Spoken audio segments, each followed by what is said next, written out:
people and culture?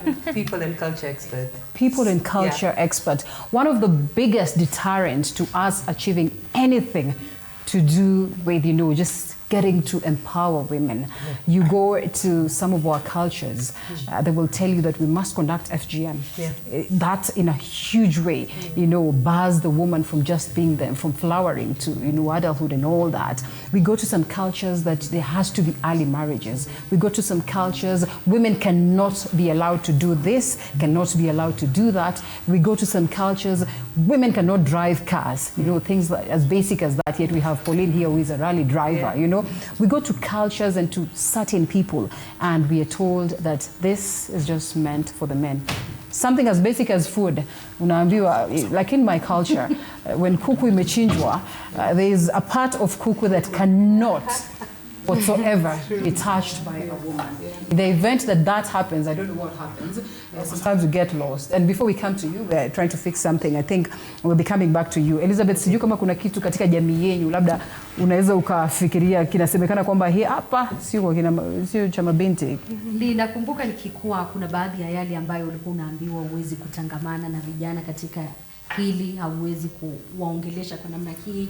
Na ni baadhi ya yale hata ukikuwa kama mwanamke baadaye inakuwa na madhara katika nafasi yako wakati ambapo unajitetea. Maana unapata mwanamume amepewa nafasi ya kwanza na wewe unakaa ni kama uko hapo kumsindikisha. Hayo ni baadhi ya yale nili experience wakati huo nakacha, lakini nilikuwa nashukuru kwanza nilikuwa na baba ambaye nafasi yangu ya kuzungumza pia aliheshimu. Ndicho kitu ambacho kimenifanya kufika mahali nilipo siku hii leo. All right, we come to you, Najda. People and culture. So I'd like to first clarify. So people and culture is the globally accepted term for HR. Right. We don't call human beings resources anymore. Okay. We call them people and culture. But because also HR at the workspace. HR is a limited term to the role that we play as people and culture, because there is people, there's organizational culture, and then when you're looking at global, or at least whether it's Pan-African or Sub-Saharan, there are different cultures, like you mentioned, that play a role when you're leading an organization. Because you could have an organization, all of us sitting here come from different cultures with different norms, and that affects an organization when it comes to something as basic as revenue increase if we don't understand the cultures that everyone, so diversity and inclusion, that's what comes in. But you're not wrong. I mean, we have that's why in this discussion of women in leadership, it's a global pandemic. It's not just African. But when we look at Africa and we single out Africa, and then if we go down into Kenya again, we are lagging back because we live in a very strong patriarchal system. We already talked about kuku ikichinjwa, kuna culture zingine, I think it's Wakikuyu, there's a certain part of the goat that's not eaten, or it's not eaten by men. So those kind of cultures that really do speak out. Now what we're trying to say is, at what point do we stop talking about these elements? I mean, it's 2025. We can't keep having this discussion every year. Every year, I'm on a panel or we're in discussions like this and we're having the same discussion. So this year's International Women's Day theme was Accelerate Action.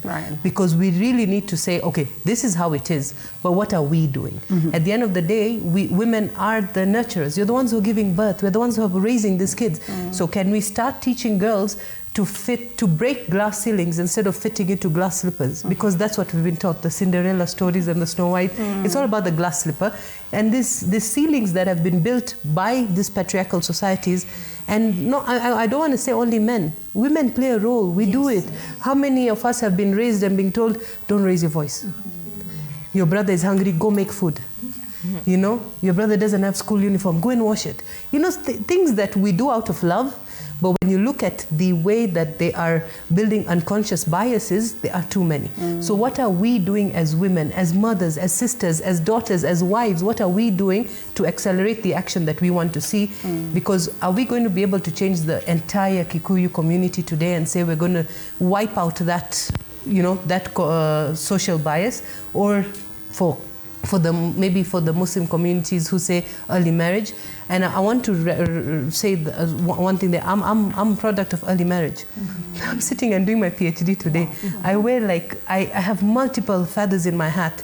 I've been raised by women who have broken those ceilings for me and have enabled me to continue breaking ceilings.